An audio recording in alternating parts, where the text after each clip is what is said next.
Le vent du soir soufflait sur les collines de Nazareth. L'air était frais, chargé de senteurs d'herbes sauvages et du claquement régulier d'un vieux feu de bois. Je me trouvais assis près d'un petit monastère de pierre, où le silence semblait prier à la place des hommes. Un frère m'avait invité à partager le repas du soir, et tandis que la lumière du crépuscule s'éteignait sur les montagnes, il m'a raconté une histoire qui ne s'oublie pas, celle d'un berger, un homme simple, renversé par un char militaire au milieu d'un désert syrien. Et pourtant, ce jour-là, un miracle s'est produit. J'ai su à l'instant même que cette histoire devait être partagée, parce qu'elle ne parle pas seulement de mort et de vie, mais de la puissance de Dieu qui intervient quand tout semble perdu. Alors, installez-vous confortablement, car ce témoignage est un rendez-vous divin. Avant que je ne vous la raconte, laissez-moi vous emmener dans l'atmosphère où tout a commencé, celle où la foi rencontre l'impossible, où le ciel s'ouvre au-dessus des ruines, et où un cœur qui croit devient le théâtre d'un miracle. À travers cette histoire, vous allez découvrir que Dieu ne recule pas devant les chars, les blessures, ni les impossibilités humaines. Il se lève dans les tempêtes, et parfois, il choisit les plus humbles pour manifester sa gloire. Avant de continuer, je vous invite à écrire en commentaire cette phrase de foi. « Seigneur, même écrasé, je me relèverai par ta puissance. » Abonnez-vous pour ne manquer aucun témoignage de foi et partagez cette vidéo à quelqu'un qui traverse l'épreuve. Dites-nous aussi en commentaire d'où vous regardez cette vidéo. Ce que vous allez entendre maintenant n'est pas une simple suite d'événements, mais 5 signes spirituels, 5 empreintes divines laissées par Dieu sur le chemin de ce berger. Chacun de ces signes révèle une dimension du miracle, une vérité que seul le feu de l'épreuve peut dévoiler. Premier signe, le silence avant la tempête. Le soleil se levait à peine sur la vallée d'El Rahem, un lieu oublié du monde où les collines semblaient respirer la paix, malgré la guerre qui grondait au loin. Élias, un berger aux mains tannées par le vent et au regard tranquille, marchait pieds nus sur la terre encore humide.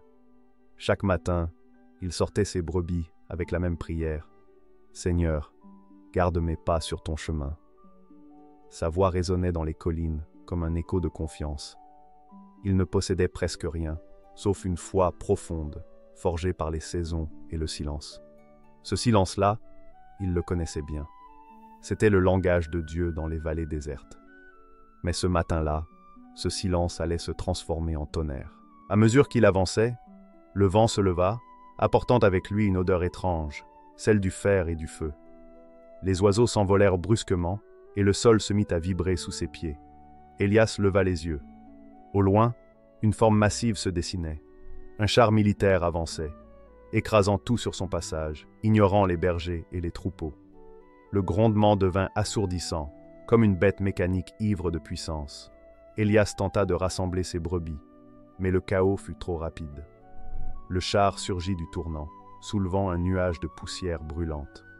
En une fraction de seconde, la paix se brisa. Le métal heurta la chair. La terre s'ouvrit sous le choc, et le monde d'Élias s'effondra. Quand tout fut retombé, il n'y eut plus de cris, plus de vent, plus rien. Juste un silence si profond qu'il semblait peser sur l'âme. Étendu dans la poussière, Élias respirait à peine. Entre 2 battements de cœur, il sentit une présence invisible, une paix inexplicable au milieu de la douleur. Ses pensées devinrent des prières silencieuses. « Seigneur, si c'est la fin, alors prends-moi dans ta lumière. » Mais Dieu n'en avait pas fini avec lui, car le silence qui entoure la chute du juste n'est jamais un abandon. C'est une salle d'attente céleste, où le miracle se prépare à naître. Ce silence-là, c'est celui que connut Moïse lorsqu'il se tenait devant la mer Rouge, piégé entre les eaux et l'armée de Pharaon. L'homme de Dieu n'avait plus de mots, plus d'issue, plus de plan. Mais c'est dans ce silence que Dieu parla. « Lève ton bâton. » Et la mer s'ouvrit. Le même silence planait sur les 3 jours où Jonas demeura dans le ventre du poisson, où le Christ lui-même reposa dans le tombeau avant la résurrection. Car Dieu agit souvent dans ce que nous appelons l'absence. Son œuvre la plus grande se tisse dans l'invisible, loin du bruit et des témoins. Le croyant, s'il écoute attentivement, y entendra la respiration même du ciel. Élias n'entendait plus le fracas des moteurs ni les cris des soldats. Tout était figé, suspendu dans une immobilité étrange. Il sentait la terre contre sa joue, et au lieu de la peur, une douceur s'empara de lui, comme si le temps s'était arrêté pour lui dire « Sois tranquille ». Le verset du psaume 46 prit alors tout son sens. « Reste tranquille et reconnais que je suis Dieu ». Psaume 46, 11. Ce verset n'était plus une parole lointaine des Écritures, mais une voix vivante, murmurée dans son cœur meurtri. Aujourd'hui encore, combien de croyants traversent ce même silence? Ce moment où tout semble perdu, où la prière n'a plus de mots, où le ciel paraît fermé. Mais si seulement tu savais, le silence de Dieu n'est jamais un refus. C'est un langage que seuls les cœurs brisés comprennent. C'est le moment où le Père travaille en secret, préparant une réponse qui dépasse la logique humaine. Comme Moïse avant la mer Rouge, comme Jonas dans le ventre du poisson, comme Jésus dans le tombeau, Élias était à l'aube d'un miracle. Et alors que la poussière retombait autour de lui, une brise légère caressa son visage ensanglanté. Ce souffle n'était pas celui du vent, mais celui de Dieu, prêt à parler dans le désert du silence. Ce qu'Élias allait entendre, allongé dans la poussière, défiait toute logique humaine. Deuxième signe, le souffle qui rappelle à la vie. Le vent du désert s'était calmé, laissant derrière lui un champ de silence et de poussière. Le char, stationné à quelques mètres du corps d'Élias, semblait désormais figé, comme honteux d'avoir écrasé un homme sans défense. Les soldats descendirent, leurs bottes s'enfonçant dans la terre encore chaude. Le commandant, un homme au visage fermé et aux yeux marqués par la guerre, s'approcha, scruta le corps inerte, puis déclara d'une voix froide « Laissez-le, il est mort ». Cette sentence tomba comme une pierre sur le sol. Les hommes remontèrent dans le véhicule sans un regard en arrière. Le bruit du moteur s'éloigna et la vallée redevint muette. Mais au milieu de cette immobilité, un frémissement apparut. Élias gisait, le visage contre la poussière, son souffle imperceptible. Entre la vie et la mort, il ne savait plus où il se trouvait. Tout autour de lui, le monde semblait s'éteindre. C'est alors que, dans les profondeurs de son esprit, une lumière se leva. Il revit son enfance, sa mère priant sous un olivier, son père lui apprenant les psaumes, sa jeunesse à courir dans les collines en chantant à Dieu. Ses souvenirs n'étaient pas des visions, c'étaient des battements de cœur, des éclats de vie que le ciel lui rendait. Et au milieu de cette lumière intérieure, une phrase monta de ses lèvres, simple, nue, authentique. « Seigneur, je t'appartiens. Si tu veux, garde-moi en vie, moi en... » Ce fut à ce moment-là que le miracle commença. Un vent doux, venu de nulle part, se mit à souffler sur le champ. Il ne ressemblait pas au vent violent du désert, ni au souffle chaud des tempêtes. C'était une brise silencieuse, presque tendre. Elle souleva la poussière comme une couverture dorée, enveloppant le corps brisé du berger. Les herbes se mirent à frémir, les brebis cachées dans les collines levèrent la tête, et même les oiseaux semblèrent s'arrêter de voler. Les témoins racontèrent plus tard qu'ils avaient ressenti une présence, non pas celle d'un homme, mais celle d'un souffle, un souffle divin. Comme si une main invisible avait reposé Élias sur le sol, ajustant son corps, refermant la plaie, remettant en marche le mécanisme sacré de la vie. L'Écriture dit « L'Esprit de Dieu m'a fait, et le souffle du Tout-Puissant me donne la vie. » Job 33, 4. Ce verset n'était plus pour Élias une parole de sagesse ancienne. C'était une expérience. Il avait senti l'Esprit reprendre ce qui lui appartenait, insuffler à nouveau la vie dans ses poumons écrasés. Là où le commandant avait prononcé la mort, Dieu, dans son autorité silencieuse, avait prononcé la vie. Ce n'était pas une réanimation physique, c'était une résurrection intérieure. Une main spirituelle avait caressé son âme et lui avait murmuré « Ce n'est pas fini ». Le parallèle avec Élie sur le mont Horeb s'imposa de lui-même.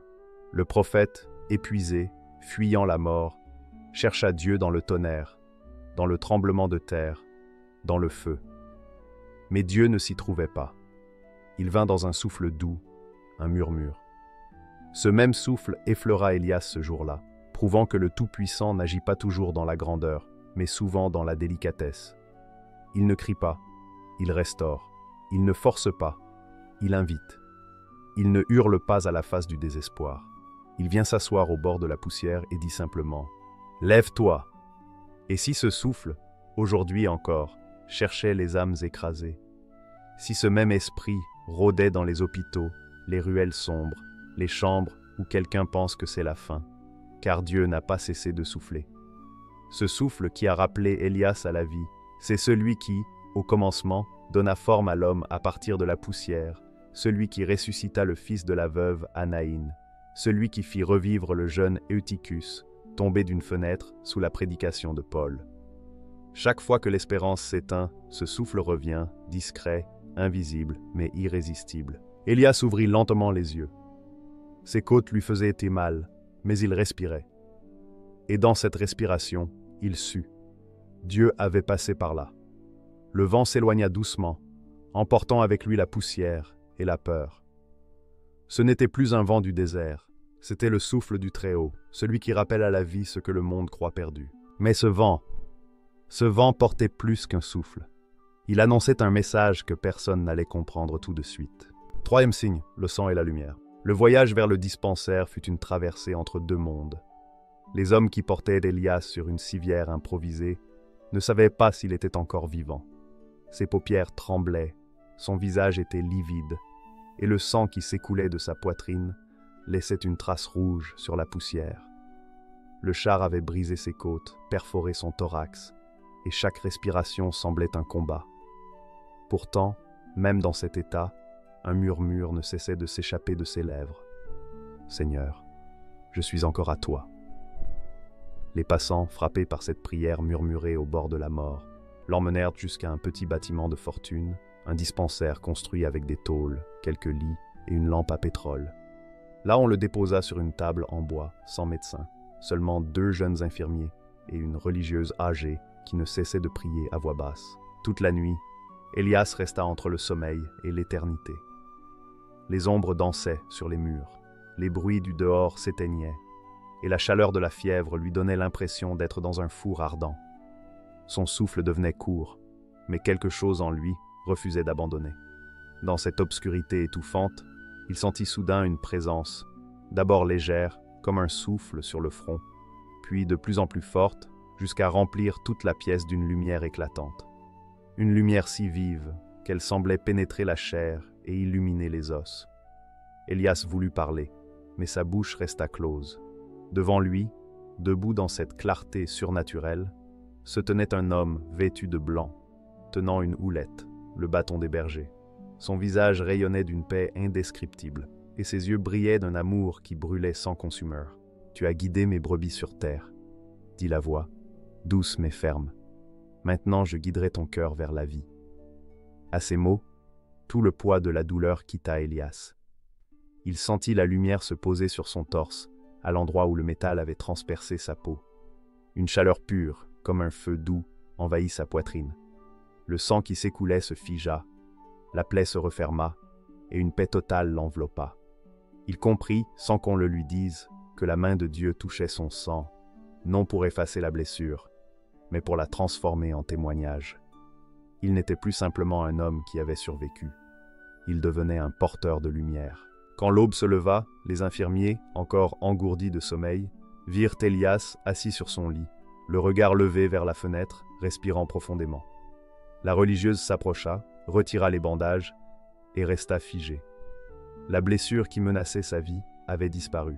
Il ne restait qu'une cicatrice fine, presque dessinée, comme une signature divine. Les jeunes infirmiers, bouleversés, se regardaient sans comprendre. L'un d'eux murmura « Il devait mourir cette nuit ».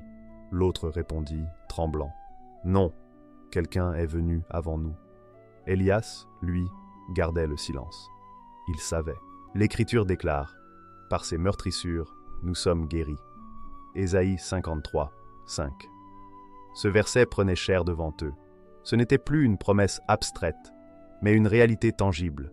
La douleur humaine était devenue le lieu de la guérison divine. Comme Paul renversé sur le chemin de Damas, Elias comprit que la lumière de Dieu n'est pas un symbole, mais une puissance réelle. Sur le chemin de Damas, Paul avait perdu la vue pour recevoir une vision plus haute. Elias, lui, perdit son sang pour recevoir une vie nouvelle. Dans les deux cas, le choc fut la porte du réveil. Cette lumière céleste, c'est celle qui guérit sans scalpel, qui purifie sans médicaments, qui transforme les blessures en messages de foi. Le sang du Christ n'a pas seulement coulé pour effacer les fautes, mais pour restaurer tout ce que la souffrance avait détruit. Et souvent, Dieu touche nos blessures non pas pour les effacer complètement, mais pour qu'elles deviennent des cicatrices qui parlent de sa gloire. Chaque marque devient une preuve de sa fidélité. C'est ainsi qu'Élias se releva ce matin-là, non comme un survivant, mais comme un témoin vivant de la puissance de la croix. Le monde médical n'eut pas d'explication, mais le ciel, lui, en avait une. La main du Christ avait touché son sang, et là où la mort avait frappé, la vie avait répondu. Pourtant, la lumière n'avait pas fini son œuvre. Elle allait révéler la véritable mission du berger. Quatrième signe, le pardon plus fort que la peur. Le soleil s'était levé sur une nouvelle saison. Les collines verdoyaient à nouveau, et le vent portait désormais le parfum du renouveau. Élias, encore marqué par les semaines de convalescence, marchait lentement sur le sentier qui menait à la base militaire. Ses pas étaient lourds, non pas à cause de la douleur physique, mais du poids de ce qu'il s'apprêtait à faire. Il avait demandé à rencontrer l'homme qui conduisait le char, celui dont la main avait écrasé son corps et bouleversé sa vie. Les officiers, surpris par cette requête, tentèrent de le dissuader. « Cet homme n'a ni remords ni foi, dirent-ils. Il ne mérite pas ton pardon. » Mais Élias répondit simplement, « Je n'ai pas besoin qu'il le mérite. J'ai besoin d'obéir à celui qui m'a pardonné. » Ce jour-là, il entra dans la caserne, vêtu de son manteau de berger. Les soldats s'écartèrent à son passage, comme s'ils voyaient un homme venir d'un autre monde. Le commandant, gêné, le conduisit dans une salle froide, éclairée par une simple ampoule suspendue. Le conducteur du char se tenait là, tête basse, les mains liées. Son regard était vide, dur, habitué à la guerre et aux ordres. Mais au fond, on y lisait une peur silencieuse. Élias s'approcha doucement. Il n'avait ni colère ni jugement dans les yeux. Il leva simplement la main, et d'une voix tremblante mais assurée, il dit « Je t'ai pardonné, parce que celui qui m'a sauvé t'aime autant que moi. » Un silence total envahit la pièce. Le soldat leva lentement les yeux. Son visage se déforma, non de honte, mais de larmes. Il tomba à genoux. Lui, l'homme de guerre, l'homme que rien ne faisait plier, s'effondra devant la grâce. « Pourquoi ?» murmura-t-il. « J'ai détruit ta vie. J'ai tué tant d'autres. Pourquoi me pardonner ?» Élias posa une main sur son épaule et répondit « Parce que moi aussi, j'ai été relevé alors que je ne le méritais pas. Et si Dieu a eu pitié de moi, comment pourrais-je refuser sa miséricorde à un autre homme ?» Ces mots, simples mais brûlants, traversèrent le cœur du soldat comme une flèche de lumière. Il éclata en sanglots et confessa qu'il n'avait jamais cru en Dieu, qu'il pensait que le ciel était vide. Mais ce jour-là, il sut que Dieu existait, parce qu'il venait de le rencontrer à travers le pardon d'un homme. Le verset prenait soudain tout son sens. « Pardonne-nous nos offenses, comme nous pardonnons aussi à ceux qui nous ont offensés. » Matthieu 6, 12. Ce commandement du Christ, Élias l'avait vécu dans sa chair. Le pardon n'était pas une émotion ou une faiblesse. C'était une puissance, une arme céleste plus forte que toutes les machines de guerre. Là où le métal avait semé la mort, la miséricorde semait la vie. Le même Dieu qui avait relevé Élias du sol relevait maintenant le cœur du soldat, lui donnant une seconde naissance, une rédemption intérieure que ni la hiérarchie ni la religion ne pouvaient offrir. Comme Joseph face à ses frères, Élias comprit que la douleur n'était qu'un chemin vers la miséricorde. Joseph avait été trahi, vendu, emprisonné, mais au lieu de se venger, il avait dit « Vous aviez projeté de me faire du mal. Dieu l'a changé en bien. » De la même manière, Élias voyait maintenant que le char n'avait pas été son malheur, mais son autel. Dieu l'avait brisé pour l'élever, blessé pour l'enseigner, et maintenant, il l'utilisait pour libérer celui qui l'avait fait souffrir. Le pardon véritable ne nie pas la blessure. Il choisit simplement de ne plus être prisonnier de la haine. Ce jour-là, 2 hommes furent sauvés. Élias, délivré du fardeau du passé, et le soldat, délivré de la condamnation de son âme. La salle militaire, d'ordinaire froide et sévère, devint un sanctuaire où le ciel semblait s'être abaissé. Des témoins jurèrent plus tard avoir senti une chaleur étrange, comme un souffle descendu du haut, traversant le lieu. Le pardon devint la victoire invisible du ciel sur la guerre. Aucun cri, aucun miracle visible, juste la paix, simple et surnaturelle, planant sur deux cœurs réconciliés. Et tandis qu'Élias sortait de la base, le vent se leva de nouveau, caressant son visage. Ce vent n'était plus celui du champ, mais celui du royaume. Dieu venait d'écrire une nouvelle page de grâce dans l'histoire des hommes. Mais le plus grand miracle n'était pas encore visible. Il allait se produire sous les yeux de tout le village. 5e signe, le miracle devant les nations. 1 an s'était écoulé depuis ce jour où la lumière avait guéri le sang d'Élias et où le pardon avait triomphé de la guerre. Le berger, désormais reconnu dans tout le village, avait repris sa vie simple. Chaque matin, il conduisait son troupeau au lever du soleil, le regard apaisé, le cœur en prière. Là où son corps avait été brisé, il n'y avait plus qu'une cicatrice fine, un souvenir que Dieu avait touché sa chair. La guerre, elle, semblait lointaine, mais la vallée n'avait pas oublié. Les habitants parlèrent de lui comme d'un signe vivant de la puissance du Très-Haut. Pourtant, Élias ne cherchait ni gloire ni reconnaissance. Il voulait seulement marcher humblement avec son Dieu. Ce jour-là, le ciel était clair, traversé par un vent chaud et paisible. Élias s'assit sur une pierre, observant son troupeau brouter à proximité du champ où, jadis, il avait failli mourir. À quelques mètres de là, des enfants riaient, jouant à se poursuivre dans la poussière, insouciants des dangers du monde.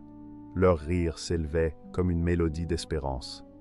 Élias les regardait avec tendresse, pensant que peut-être c'était là le vrai miracle, la vie qui renaît là où la mort avait frappé. Mais soudain, un grondement secoua la terre. Au loin, sur la route militaire qui longeait la vallée, un char d'entraînement effectuait une manœuvre. Le véhicule semblait suivre sa trajectoire, jusqu'à ce qu'un cri se fasse entendre. Les freins ne répondent plus. Le char dévia brusquement, dévalant la pente vers le champ. Élias comprit l'horreur avant qu'elle ne se produise. Le char fonçait droit sur les enfants. Le temps se figea. Sans réfléchir, il se mit à courir. Chaque pas semblait peser une éternité. Les témoins présents racontèrent plus tard que sa course défiait la douleur, qu'il volait presque. Arrivé à quelques mètres des enfants, il se plaça devant eux, les bras ouverts, le visage levé vers le ciel, et cria d'une voix que la vallée entière entendit. « Seigneur, garde-les » Alors, un silence tomba. Le vent cessa. Le char, lancé à pleine vitesse, s'immobilisa brusquement, moteur rugissant mais immobile, comme si une main géante l'avait retenu en plein élan. La poussière s'éleva autour d'Élias et des enfants, formant un halo doré. Les petits, tremblants, se réfugièrent derrière lui, tandis qu'il restait debout, immobile, ses mains toujours levées. Le conducteur, blanc de peur, descendit du char, les jambes flageolantes. « Ce n'est pas moi, » dit-il d'une voix brisée. « Ce n'est pas moi qui ai arrêté le char. Quelqu'un d'autre l'a fait. » Les témoins accoururent. Certains tombèrent à genoux, d'autres pleuraient, incapables de comprendre. Mais ceux qui avaient connu Élias savaient. Ce n'était pas la force d'un homme qui avait arrêté la machine de guerre. C'était la main invisible du Dieu vivant. L'Écriture s'accomplissait littéralement devant eux. 1000 tomberont à ton côté, et 10 000 à ta droite, mais tu ne seras pas atteint. Psaume 91, 7. Ce verset, récité tant de fois par les fidèles en temps de peur, prenait vie dans la poussière du champ. Comme Daniel dans la fosse au lion, Élias avait placé sa foi au-dessus de la peur. Il n'avait pas cherché à comprendre, à se protéger, ni même à fuir. Il s'était tenu debout, dans une confiance absolue, et le ciel avait répondu. Là où la logique humaine voyait une mort certaine, la foi ouvrit une brèche dans les lois naturelles. Dieu avait suspendu le cours du danger, stoppé la machine, et montré au monde que sa puissance n'a pas de limite. Les anges avaient obéi à la voix d'un simple berger, car la foi d'un cœur pur émeut toujours le trône de Dieu. Et dans cette scène d'une beauté surnaturelle, un parallèle silencieux se dessinait avec les récits anciens. Comme Moïse levant la main sur la mer Rouge, Élias avait levé les siennes sur le char. Comme Daniel entouré de lions, il s'était tenu au centre du péril sans trembler. Comme Pierre marchant sur l'eau, il avait défié l'impossible en fixant son regard sur le Seigneur. Ces hommes avaient tous une chose en commun. Ils avaient choisi de croire, même quand tout disait le contraire. Les enfants, sauvés, racontèrent qu'ils avaient senti une chaleur douce les envelopper, comme une barrière invisible entre eux et la machine. Les habitants du village accoururent, et bientôt, la nouvelle se répandit jusqu'aux régions voisines. Des reporters vinrent, des militaires témoins furent interrogés, mais aucun ne put expliquer le phénomène. On parla de défaillance mécanique, de hasard, d'illusion collective. Mais au fond, chacun savait. Ce jour-là, le ciel avait signé son œuvre. Ce miracle ne fut pas seulement un acte de protection. Ce fut une révélation publique. Ce Dieu que tant avaient oublié s'était manifesté devant les nations, rappelant au monde que sa main n'est pas courte pour sauver. Le nom d'Élias devint un symbole, non pas de gloire humaine, mais de foi inébranlable. Et tandis qu'il s'éloignait avec ses brebis, il leva une dernière fois les yeux vers le ciel. Le vent revint, léger, familier, comme une voix qu'il connaissait bien. Il sourit. Il savait que ce souffle n'était autre que celui qu'il avait relevé autrefois dans la poussière. Ce miracle fut le saut final de la grâce, mais une vérité plus profonde se cachait encore derrière cet événement. Des années plus tard, les habitants du village découvrirent que le char qui avait renversé Élias appartenait à une unité dissoute pour crimes de guerre. Pourtant, c'est à travers cet accident qu'un des officiers trouva la foi et bâtit une école pour les orphelins. Ce que le diable avait prévu pour détruire un homme, Dieu l'a transformé en bénédiction pour une génération entière. Voilà la vérité cachée. Le miracle n'était pas seulement la survie du berger, mais la transformation de ceux qui l'avaient blessé. Dieu n'a jamais cessé de se servir des blessures pour écrire des histoires de gloire. Le sang du berger est devenu le témoignage d'un amour plus fort que le fer et le feu. Peut-être que toi aussi, tu as été renversé par la vie, piétiné par les circonstances ou oublié dans la poussière. Mais écoute, si Dieu a relevé Élias, il peut te relever. Le char de la douleur n'écrasera jamais celui que le ciel a choisi pour témoigner. Prions ensemble. Seigneur, toi qui donnes vie à ce qui est brisé, souffle à nouveau sur ceux qui tombent. Fais de nos blessures des preuves de ton amour. Donne-nous la force de pardonner, la foi de croire et la paix de te suivre même au cœur du désert. Au nom de Jésus-Christ, celui qui transforme les tombes en témoignages de vie. Amen. Et souviens-toi, le vrai miracle n'est pas d'échapper au char, mais de marcher encore avec foi, même après avoir été renversé.